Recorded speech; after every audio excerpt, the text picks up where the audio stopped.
آپ کے خزائی حلیفوں نے کیا تھا، اور صلح حدیبیہ کے تاریخی دستاویز کی قول قرار پر کار بند رہے تھے، نہیں 1000 بار نہیں۔ حضرت نبی کریم صلی اللہ علیہ وسلم اور آپ کے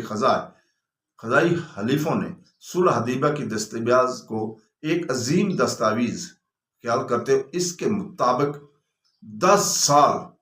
کا عرصہ ایک دوسرے کے ساتھ امن و امان کے ساتھ گزارنے کا عزم کیا، لیکن قریشی مشرکوں اور ان کے کنانی حلیفوں نے اس تاریخی صلح کو خیانت کے نقطہ نگاہ سے دیکھا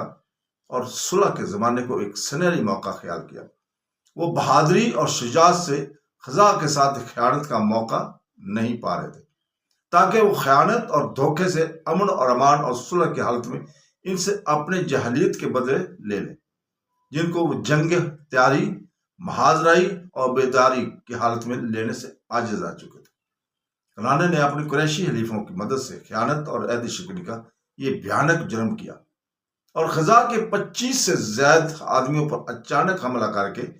انہیں حدود حرم کے اندر صلح حدیبیہ کے زمانے میں قتل کر دیا، جس کے دستخطوں پر ابھی 30 ماہ بھی نہیں گزرے تھے۔ انہیں تہجد کے حالت میں رکوع اور سجود کرتے ہوئے قتل کر دیا گیا۔ وہ بے ہتھیار تھے اور حرم میں پناہ لیے ہوئے تھے، اور وہ انہیں کھینچ کر مکہ کے اندر امن دینے والے حرم میں لے گئے اور انہیں نہایت بری طرح قتل کر دیا گیا۔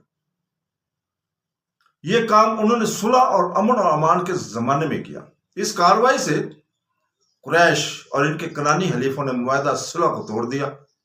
اور اس صلح حدیبیہ کی تحریر کی دھجیاں اڑا کر رکھ دی، جس کا مطالبہ خود قریش نے کیا تھا۔ جب رسول پاک صلی اللہ علیہ وسلم کو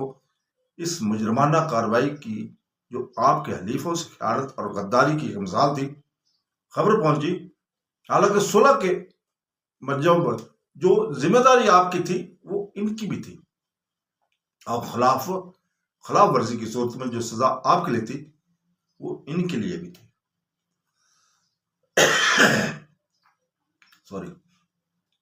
تو آپ نے اپنے حلیفوں پر ظلم کرنے والوں سے بدلہ لینے کے لیے مکہ پر چڑھائی کے لیے جلدی نہیں کی، حالانکہ معاہدہ حدیبیہ کی روح سے آپ اس بات کے پابند تھے۔ آپ طبعاً خون ریزی کو ناپسند کرتے تھے اور خون کی حفاظت میں رغبت رکھتے تھے، خواہ وہ خون آپ کے ہی ان دشمنوں کا ہو جنہوں نے آپ کا اور آپ کے صحابہ کا خون بہانے کی تمام وسائل سے کوشش کی ہو، قبل اس کے کہ آپ قریش کی برابری میں اس عہد کو توڑتے۔ آپ نے قریش کے سامنے ایک تجویز پیش کی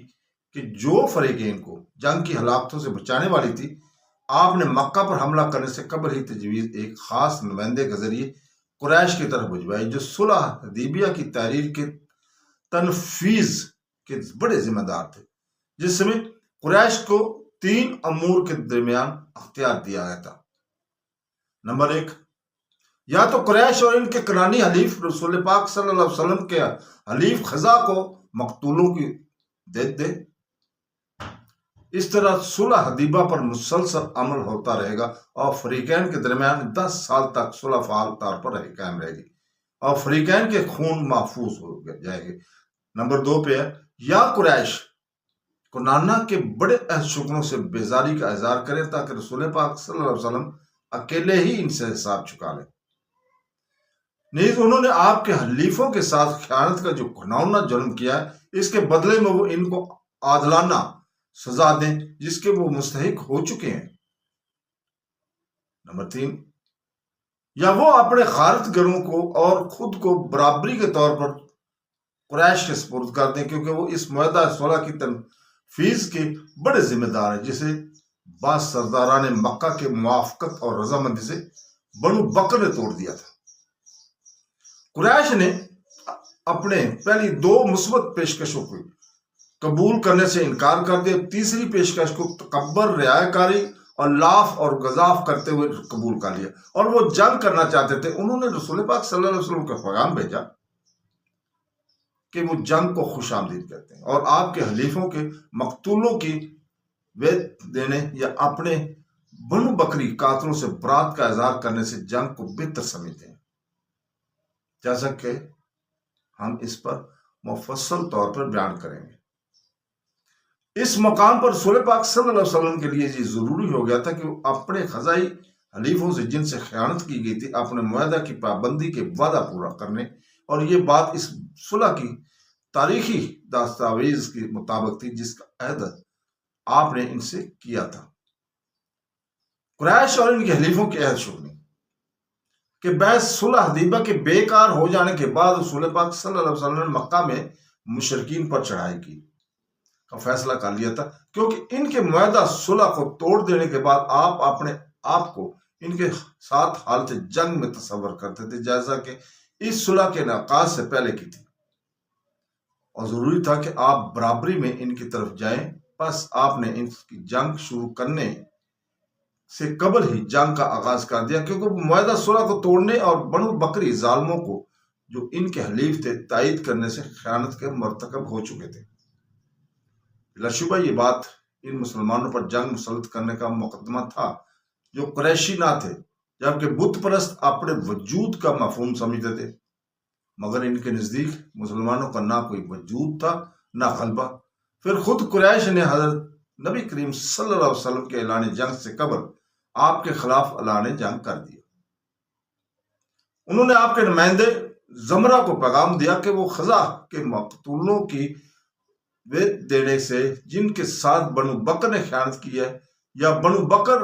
سے الگ ہو جانے سے، یا اپنے حلیفوں سے برات کا اظہار کرنے سے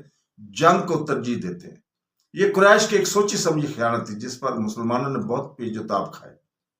اللہ تعالیٰ نے رسول پاک صلی اللہ علیہ وسلم کو کامل صالحیت سے نوازا تھا، بلکہ صحیح بات یہ ہے کہ کسی بھی پارٹی کے متعلق اظہار کیے بغیر اس خیانت کے بو کو سونگنا جا سکتا ہے۔ اللہ تعالیٰ فرماتا ہے کہ جس کا ترجمہ ہے ان وجوہات جواز بلکہ جنگ کو لازم کرنے والے اسباب کی بنا پر رسول کریم صلی اللہ علیہ وسلم مدینے سے اپنے عظیم لشکر کے ساتھ حرکت میں آئے جو 10,000 جان بازوں پر مشتمل تھا،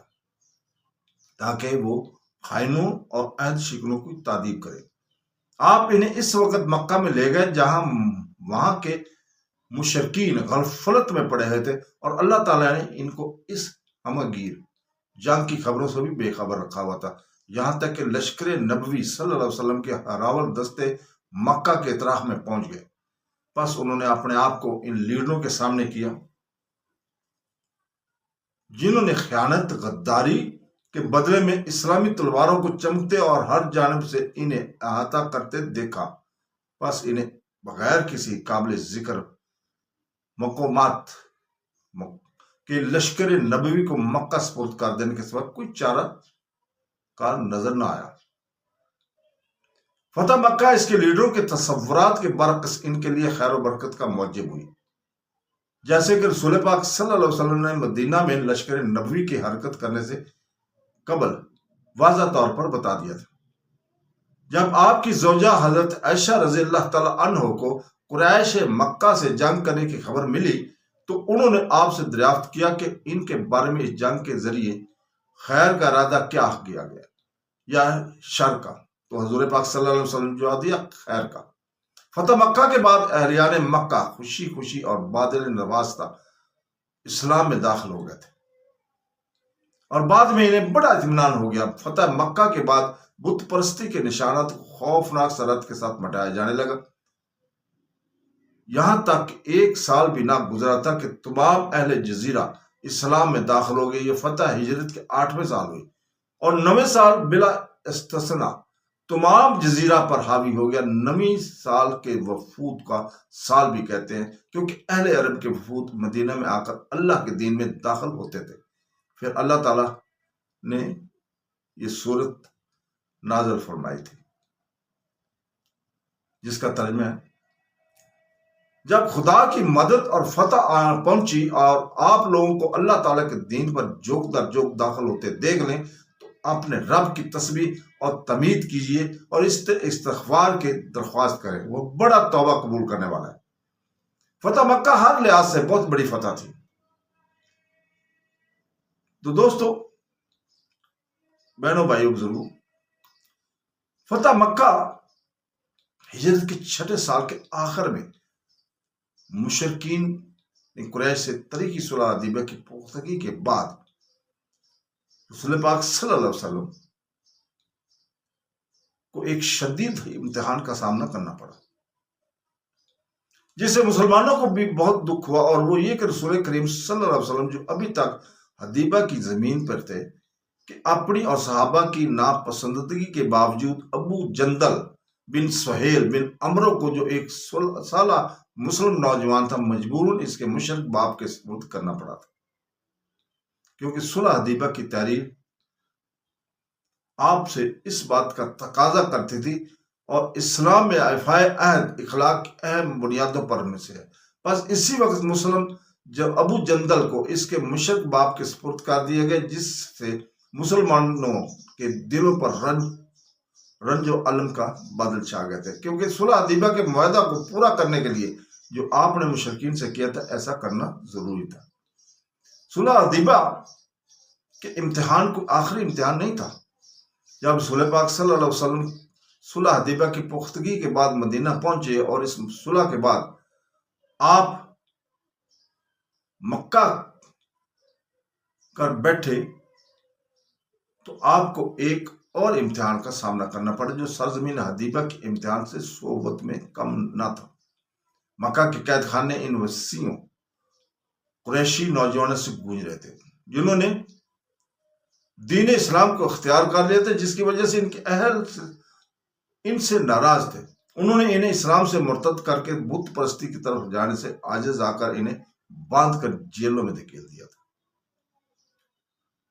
ابو بصیرہ عتبہ بن سعید الزہری ان قریشی نوجوانوں میں سے ایک تھا جنہوں نے شروع میں اسلام قبول کیا تھا،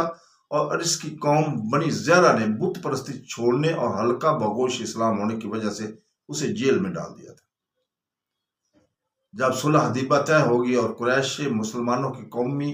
وجود کو تسلیم کرنے پر مجبور ہو گئے، حالانکہ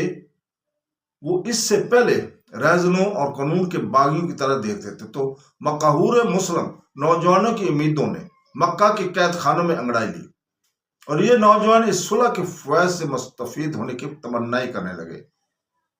ان میں سے بعض قریش کی مکی جیلوں سے بھاگنے کے متعلق سوچنے لگے تاکہ مدینہ میں اسلامی سوسائٹی کے ممبران کی طرح جا شامل ہوں۔ سب سے پہلے مکہ میں جس مسلم نوجوان نے اپنے اہل کے قید خانے سے نجات پائی وہ ابو بصیر تھا۔ یہ مدینہ کی طرف چل پڑا۔ جب وہاں پہنچا تو حضور پاک صلی اللہ علیہ وسلم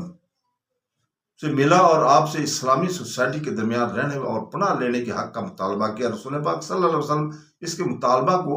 ماننا چاہتے تھے، لیکن اسے مدینہ میں قیام کی اجازت دینا صلح حدیبیہ کے معاہدہ کی خلاف ورزی تھی، جس کی ایک شک یہ بھی تھی کہ رسول پاک صلی اللہ علیہ وسلم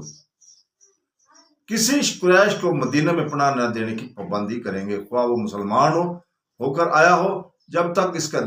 ولی اسے اجازت نہ دے۔ آپ پر لازم ہوگا کہ آپ مطالبہ پر اس آدمی کو واپس کریں۔ اسی طرح نوجوان ابو بصیر کا مدینہ میں پناہ کے لیے آنا دوسرا امتحان بن گیا تھا، جو حضور پاک صلی اللہ علیہ وسلم کے اصحاب کے لیے بڑا سخت تھا۔ بنو زہرہ کو جو ابو بصیر کی قوم تھی، انہیں اس بات کا علم نہیں تھا کہ ابو بصیر ان کے قید خانے سے بھاگنے کے بعد مدینہ میں پناہ کا طالب ہوا ہے۔ انہوں نے اس کی تلاش میں آدمی بھیجے۔ یہ بات ان کے ان خطوط میں پائی جاتی ہے، انہوں نے حضرت نبی کریم صلی اللہ علیہ وسلم کو مخاطب کرتے ہوئے لکھے تھے۔ بنو زہرہ کے دوسرا سردار اخنس بن شریک اور اظہر بن عبد الموف حضور پاک صلی اللہ علیہ وسلم کے پاس مطالبہ کرتے ہوئے آئے کہ آپ صلح حدیبیہ کے معاہدہ کی پابندی کرتے ہوئے ان کے بیٹے ابو بصیر کو واپس کر دیں، اور انہوں نے بنی عامر بن لوی میں سے 2 آدمی خط دے کر رسول پاک صلی اللہ علیہ وسلم کی طرف بھیجے تھے، جنہوں نے رسول پاک صلی اللہ علیہ وسلم سے مطالبہ کیا کہ وہ ابو بصیر کو ان کے سپرد کر دیں تاکہ وہ اسے اپنی نگرانی میں مکہ واپس لے جائیں۔ جب رسول پاک صلی اللہ علیہ وسلم نے بنی زہرہ کے دونوں سرداروں کا خط لے لیا اور اس کے مضمون سے آگاہی حاصل کر لی، تو آپ کو قریش کے دونوں پیغمبروں کے پاس ابو بصیر کو سپرد کرنے کے سوا کوئی چارہ نظر نہ آیا۔ آپ نے یہ کام معاہدہ حدیبیہ کی پابندی کے لیے کیا۔ آپ نے ابو بصیر کو بلا کر فرمایا کہ میرے لیے ضروری ہے کہ میں تجھے قریش کے پیغمبروں کے سپرد کر دوں جو وہ پیام لے کر آئے تھے، تاکہ وہ تجھے مکہ لے جائے۔ تو ابو بصیر نے بڑی بے چینی اور تکلیف سے عرض کیا، یا رسول اللہ، کیا آپ مجھے مشرکین کے حوالے کر دیں گے جو مجھے میرے دین کے متعلق فتنہ میں ڈالیں گے؟ تو رسول پاک صلی اللہ علیہ وسلم نے اسے فرمایا، اے بصیر، تجھے معلوم ہی ہے کہ ہم نے ان لوگوں سے عہد کیا ہوا ہے اور ہمارا دین خیانت کی اجازت نہیں دیتا، اور اللہ تعالیٰ یقیناً تیرے اور تیرے کمزور ساتھیوں کے لیے رہائی اور کشائش کی سبیل بنائے گا، بس اپنی قوم کی طرف چلا جا۔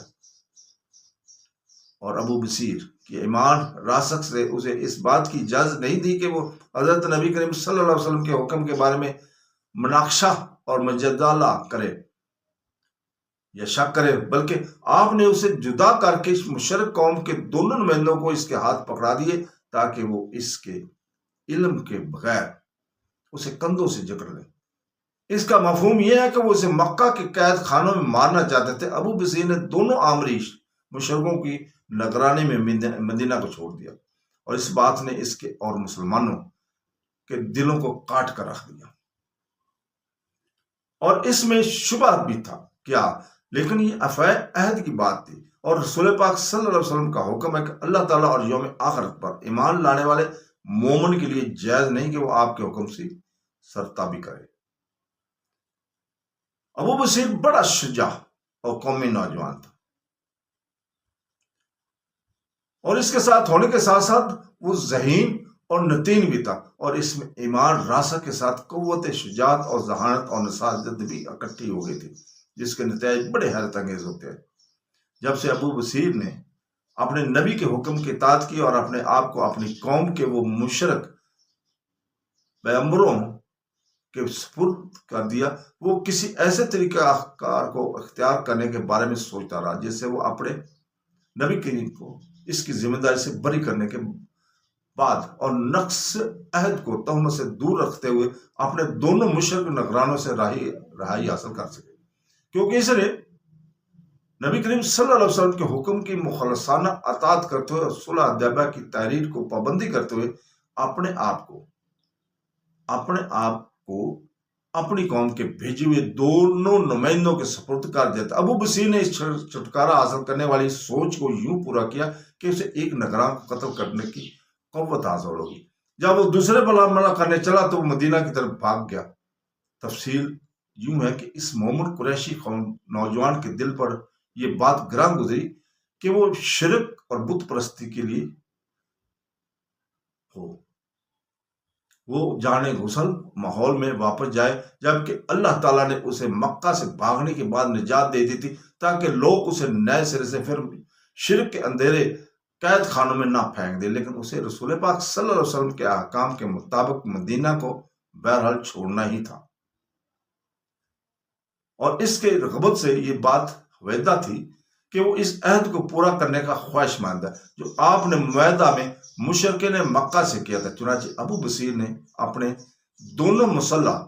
عامری نگرانوں کی مصیبت میں مدینہ کو چھوڑا، اور وہ اس کی مشکیں کس کر اسے مکہ کی طرف لے کر